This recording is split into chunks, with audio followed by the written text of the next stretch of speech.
बिस्मिल्लाहिर्रहमानिर्रहीम रब्बि ज़िदनी इल्मा। अस्सलाम वालेकुम डियर स्टूडेंट्स। आज हम क्लास 9 की एक्सरसाइज 1.2 स्टार्ट करने से पहले कुछ डेफिनेशंस को समझते हैं।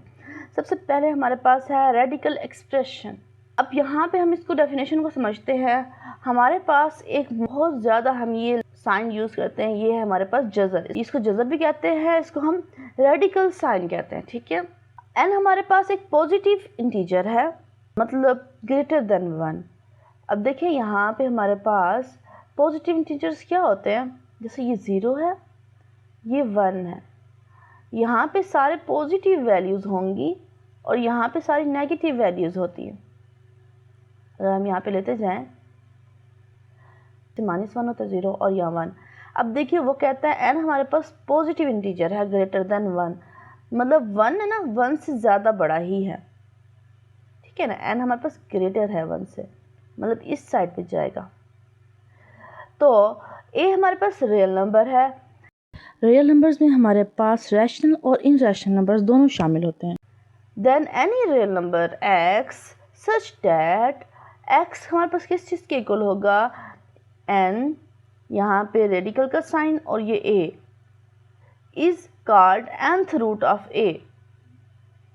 तो ये हमारे पास क्या है, nth रूट ऑफ a, क्योंकि यहाँ पे n है ना, तो इसका nth रूट होगा। अगर यहाँ पे n है ना, वो ग्रेटर देन 1 है, मतलब 1 से ज़्यादा ही होगा। 2 है, 2 तो हम लिखते नहीं हैं, ठीक है। यहाँ पे 3, 4, 5 कुछ भी हो सकता है। तो यहाँ पे n है, तो ये nth रूट ऑफ a है। तो ये आपके पास रेडिकल एक्सप्रेशंस की डेफिनेशन है। अब देखिए यहाँ पे ये जो साइन है इसको हम रेडिकल कहते हैं, और n हमारे पास क्या है, इंडेक्स ऑफ रेडिकल है। ये जो n इसके बारे में बता रहे हैं कि ये इंडेक्स ऑफ रेडिकल है। A real number under the radical sign is called radicand, ठीक है। तो अब देखिए यहाँ पे जो रियल नंबर होगा, a real number under the radical sign, ये जो रेडिकल साइन है इसके अंदर जो नंबर होगा ना, वो रेडिकेंट होगा। अब देखिए यहाँ पे 3 और ये रेडिकल है 5 है, ये रेडिकेंट होगा, ठीक है ना। और ये आपके पास रेडिकल साइन होगा। इसी तरीके से यहाँ पे जो 3 है वो इंडेक्स ऑफ रेडिकल होगा। और यहाँ पे इस वाली एग्जांपल को देखें तो ये आपके पास रेडिकल साइन है, जो 7 है वो आपके पास रेडिकेंट है, और जो 5 है वो आपके पास है इंडेक्स ऑफ रेडिकल। ये एग्जांपल है रेडिकल फॉर्म की, ठीक है। तो इसको हम एक्सपोनेंशियल फॉर्म में भी लिख सकते हैं। x इक्वल है n, ये रेडिकल और ये a, ये किस चीज़ के इक्वल है, इसको हम एक्सपोनेंशियल फॉर्म में कैसे लिखेंगे, x इज इक्वल टू है a उसकी पावर 1/n। तो इसको हम ऐसे लिखेंगे। फॉर एग्जांपल x इक्वल है, अगर हम यहाँ पे ले, ये हमारे पास रेडिकल साइन है, ये a है, यहाँ पे 1 से तो बड़ा ही लेना है ना, ठीक है ना।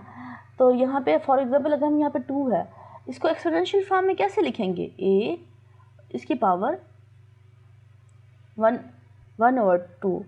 अच्छा, तो इसको ऐसे लिखते हैं। असल में हम यहाँ पे इसको ऐसे भी लिखते हैं, क्योंकि 1/2 है ना, 2 हम क्योंकि यहाँ पे 2 नहीं लिखते, ठीक है, क्योंकि ये हमारे पास स्क्वायर रूट की फॉर्म में भी तो आता है ना। जब आपके पास यहाँ पे इस तरीके से हो तो ये आपके पास स्क्वायर रूट होता है।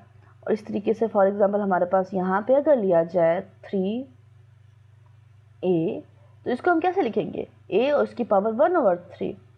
अच्छा, ये क्यूब रूट होती है।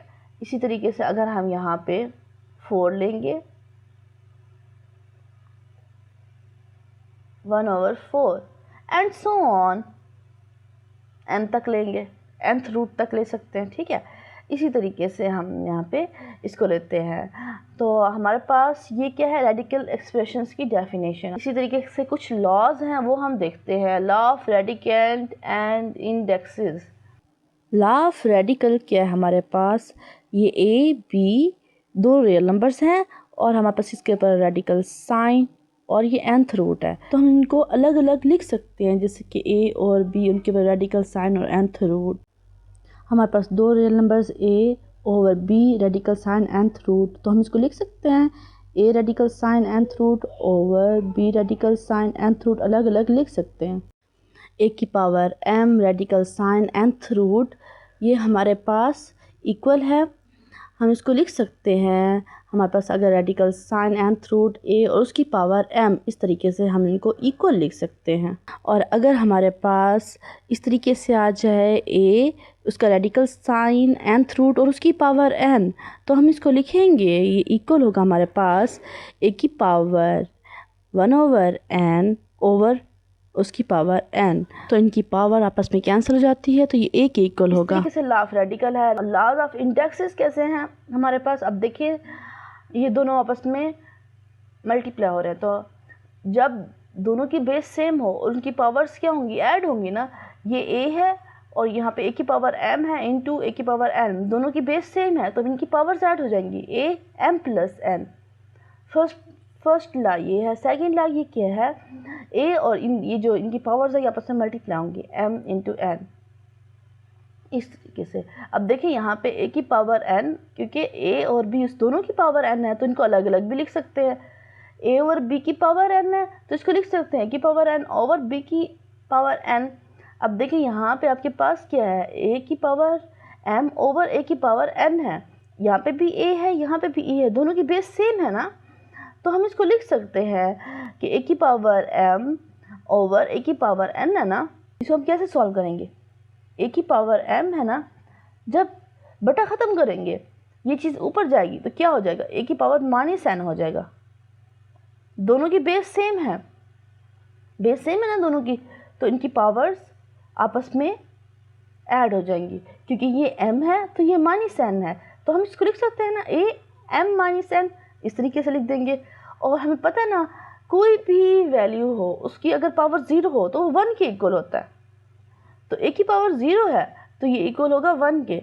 इसके कुछ लॉज हैं, तो हम बाकी एग्जाम्पल्स भी इसकी समझते हैं। ये लॉज समझना बहुत ज़रूरी है, ये समझ आएंगे तो हम एग्जाम्पल्स और क्वेश्चंस को इजीली कर सकेंगे। अभी के लिए इतना ही, नेक्स्ट क्वेश्चन फिर हम नेक्स्ट वीडियो में देखते हैं। Thanks for watching.